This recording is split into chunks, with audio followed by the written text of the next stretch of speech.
श्री शिवाय नमस्तुभ्यम। जय भोले भंडारी। प्रिय दोस्तों, आज 1 जनवरी 2025 बुधवार, नए साल की रात इस जगह जला देना एक दीपक होगी। हर मनोकामना पूरी मिलेगी, सभी कष्टों से मुक्ति मिलेगा। है भगवान शिव का ऐसा आशीर्वाद जिससे आपके जीवन में होगी धन की वर्षा। जैसा कि आप सभी लोग जानते हैं कि आज नए साल का पहला दिन पड़ रहा है, इसीलिए यह दिन बहुत ही खास है। आज आपको सिर्फ और सिर्फ एक दीपक वाला उपाय करना चाहिए। यह उपाय इतना खास है कि अगर आपने सही मुहूर्त पर सही क्रिया अनुसार एक दीपक वाला उपाय कर लिया, जो प्राचीन काल के समय का महा उपाय है, तो मान के चलिए दोस्तों, भगवान शिव के आशीर्वाद से आपके जीवन का कितना ही बड़ा दुख हो, उससे आपको मुक्ति मिल जाएगी। आपकी कोई भी मनोकामना हो, मान लीजिए आप नौकरी की तैयारी कर रहे थे, आपकी नौकरी लग जाएगी, आपका बंद पड़ा व्यापार चल पड़ेगा। जिस बीमारी से आप बहुत दिनों से परेशान, उस बीमारी से आपको मुक्ति मिल जाएगी। आपके जीवन में धन आना शुरू हो जाएगा, आपके जीवन में धन आने के सारे रास्ते खुला जाएंगे। और मान के चलिए दोस्तों, फिर आपको किसी भी प्रकार की परेशानी का सामना नहीं करना पड़ेगा। इसीलिए दोस्तों, इस दिन आप लोगों को इस वाले उपाय को जरूर कर लेना है। भले ही आपने पूरे साल भर इस उपाय को ना किया हो, पर अगर आपने इस नए साल के दिन अगर इस वाले उपाय को कर लिया, तो आपको इस उपाय को करने का वह फल मिलेगा जिसकी आपने कभी कल्पना भी नहीं करी होगी। इसीलिए आप लोग इस एक दीपक वाले उपाय को एक बार जरूर कर लेना, ताकि आप लोगों के हाथ से यह मौका ना जा सके और आपको इस उपाय को करने का फल मिल सके। दोस्तों, यह उपाय पंडित जी ने अपनी अभी की ही शिव महापुराण की कथा में बताया है, जो इस उपाय को आज हम आपको बहुत अच्छे से समझाने वाले हैं। इस वीडियो को देखने के बाद इस उपाय को समझने के लिए आपको कोई और वीडियो को देखने की जरूरत नहीं पड़ेगी। तो चलिए दोस्तों, उपाय को शुरू करते हैं। उससे पहले हे माता, आपके इस वीडियो को जो भी लाइक और चैनल द मतंग वास्तु को सब्सक्राइब करें, उसके जीवन में कभी दुख दर्द मत आने देना। साथ ही साथ कमेंट बॉक्स में जय भोलेनाथ जरूर लिखे, ताकि भगवान शिव की कृपा आप सभी को प्राप्त हो सके। इसी के साथ मैं आप सभी को बता दूं कि आप लोग वीडियो को पूरा नहीं देखते हो, काट काट कर देखते हो और गलत गलत उपाय को कर लेते हो। तो आपसे निवेदन है कि वीडियो को पूरा जरूर देखें। देखिए दोस्तों, यह नए साल का दिन, यह इतना खास होता है, इतना महत्वपूर्ण होता है। देखा गया है, कभी कभी बड़े बड़े पूजा पाठ अनुष्ठान से जो मनोकामना पूर्ण नहीं होते, वह नए साल के दिन एक छोटे से उपाय करने से ही आपकी मनोकामना पूर्ण हो जाती है। और बहुत सारे लोगों ने इस उपाय को किया भी है और उनको इस उपाय को करने का फल भी जरूर मिला है। अगर आप लोग भी इस उपाय को करना चाहते हैं, तो आप इस उपाय को पहले अच्छे से समझ लेना, सुन लेना, उसके बाद करना। आपको इस उपाय का फल जरूर मिलेगा। और इस उपाय को कर लेने से आपके घर में चाहे किसी भी प्रकार की दुख और समस्या क्यों ना चल रही हो, आपको उसका कारण भी नहीं पता है कि भाई यह समस्या किस कारण से चल रही है। उसका कुछ भी कारण हो सकता है, जैसे पितृदोष हो सकता है या किसी भी तरह का मंगल दोष भी हो सकता है। तो इस दिन आप लोगों को यह वाला उपाय कर लेना है। ये एक ऐसा उपाय है जिस उपाय को अगर किसी विशेष दिन पर किया जाए, तो भाई उस विशेष दिन का जो है वह तो हमें मिलता ही मिलता है। पर हमने उस दिन पर इस एक दीपक वाले उपाय को किया है, तो हमें उससे भी बड़ा फल मिलता है, और फल बहुत जल्दी मिलता है, क्योंकि आप इस उपाय को बहुत ही बड़े और विशेष दिन पर कर रहे हो। तो चलिए अब उपाय के बारे में बात करते हैं। लेकिन उससे पहले आप लोगों को यह जानना आवश्यक है कि आखिर यह उपाय किस समय करना है, किसको करना है और कैसे करना है। तो चलिए हम आगे आपको वीडियो में एक एक करके बता देते हैं। तो दोस्तों, एक दीपक वाले उपाय को हमें इस नए साल के दिन कैसे करना है, किसको करना है, किस समय करना है और कहां पर करना है, ये सारे सवालों के जवाब आपको इस वीडियो में मिल जाएंगे। और जो यह वीडियो देखेगा भाई, उसको एक दीपक वाला उपाय जरूर करना चाहिए, क्योंकि इस दिन शत्रुओं और किसी भी दोष, किसी भी बीमारी से मुक्ति पाने के लिए एक दीपक का बहुत ही बड़ा और विशेष महत्व होता है। और जब बात आ जाए एक दीपक की, तो यह सोने पर सुहागा वाली बात हो जाती है और यह एक बहुत ही बड़ा उपाय हो जाता है। अब दोस्तों, इस एक दीपक वाले उपाय को आखिर करना किसको है, सबसे पहले हम लोग वह बात जान लेते हैं। तो देखो, घर की जो बड़ी माताएं बहनें होती हैं, उन माताओं बहनों में से कोई भी एक बड़ी माता बहन इस उपाय को कर सकती है। और दोस्तों, अगर आप चाहे तो अपने घर में से सभी सदस्यों को भी इस उपाय को करवा सकते हैं।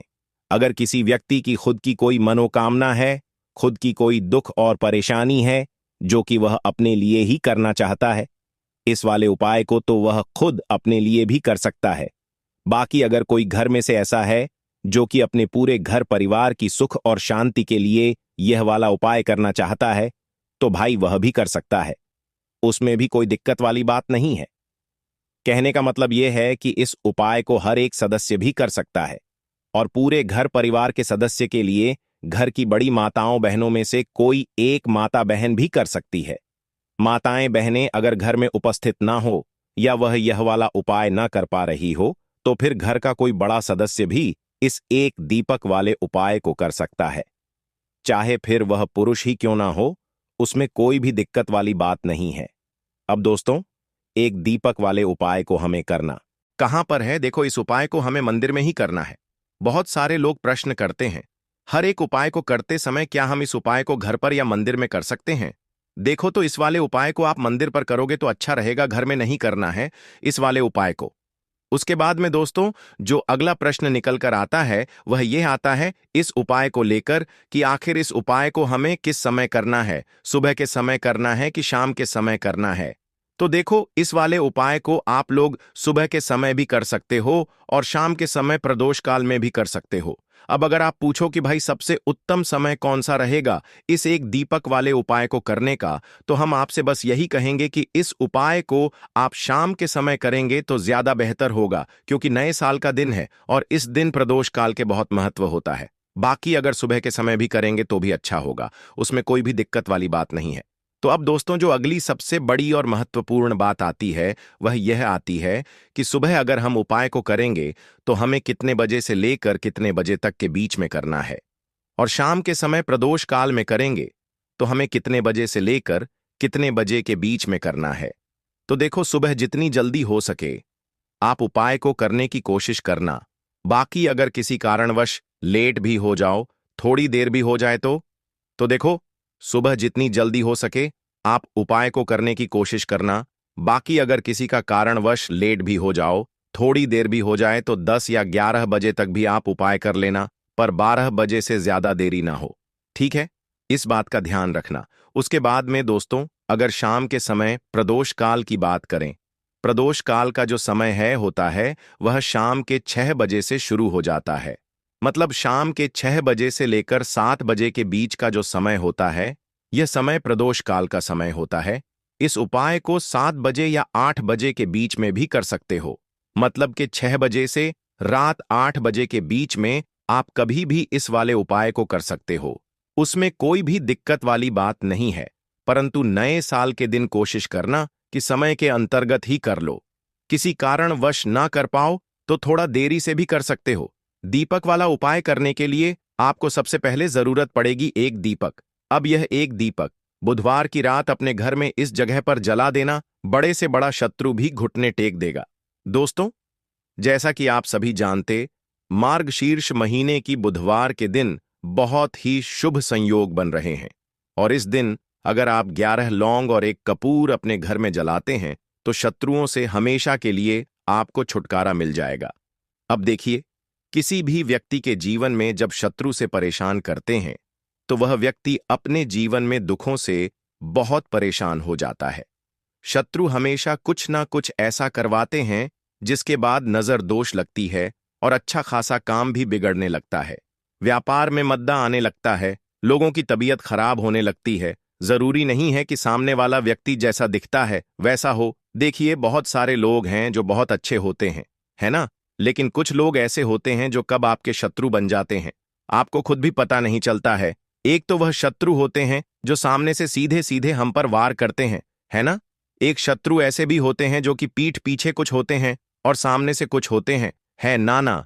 तो ऐसे शत्रु होते हैं गुप्त शत्रु, और ऐसे शत्रुओं से हमेशा आपको बचकर रहने की जरूरत होती है। आप अपने शत्रुओं को शांत भी कर सकते हैं और इस उपाय को करने से आपको शत्रुओं से छुटकारा भी मिल जाएगा।